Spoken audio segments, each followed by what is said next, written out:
Guys অনেকদিন পরে আমার বোন মাদ্রাসাতে চলে এসেছে, আর এমন জায়গাতে মাদ্রাসাটা একদম পুরো বিচ্ছি মাদ্রাসা।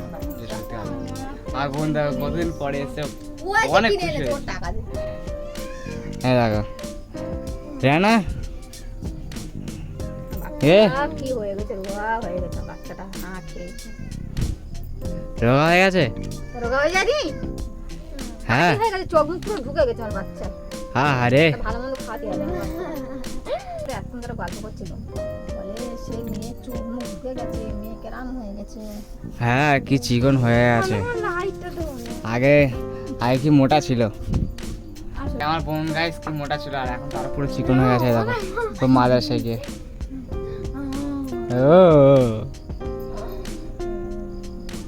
বর গিয়ে তো ঝগড়া করে করে ঝগড়া করে করে বর ঝগড়া করে করে কদিন থেকে আমার সাথে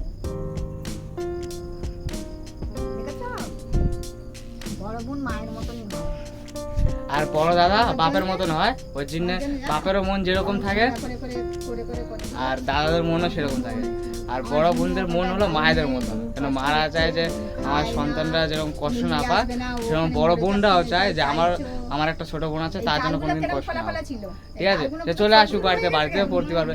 কিন্তু আর বড় দাদারা কি চায় যে না মাদ্রাসায় আছে যতই কষ্ট পড়াশোনা শিখছে। তো দেখি মা কিরকম ছিল, মা একটু সামনে নিয়ে আসো মা। এই তো আমার ছবি এখন সেভ করে আছে সামনে আছে, দেখো আমার ছোট বোন কিরকম দেখতে ছিল, আর এখন দেখবে কিরকম হয়ে আছে। ওই লকই আছে, এস লক আছে। গাইস ঘরে এত অন্ধকার না, ওর জন্য লাইটটা সেরকম হয়তো পড়ছে না। এই দেখো আমার বোন, কোথায় গেলি তোরা? এটা গোল হয়ে গেছে কেন? কি গোল? আমার যে একটু সব আজব লাগছে কেন, 19 দিন কোন ওই ওইগুলো নিচে পড়ে গেছে। এ ময়না কি হয়েছে কাজে? ওই রেহানা আসলে দেখুন সেটার জন্য না, রেহানা আসবে ও আসবে বলে।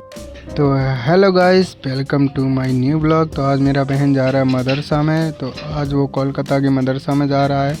आज मेरे को बहुत दुख हो रहा है, देखो वो ऑटो में बैठ के निकल गया है। मेरे को ऐसे रोना रोना सा फील हो रहा है, बहुत मिस करेंगे अपना छोटा बहन को। Bye bye, I miss you.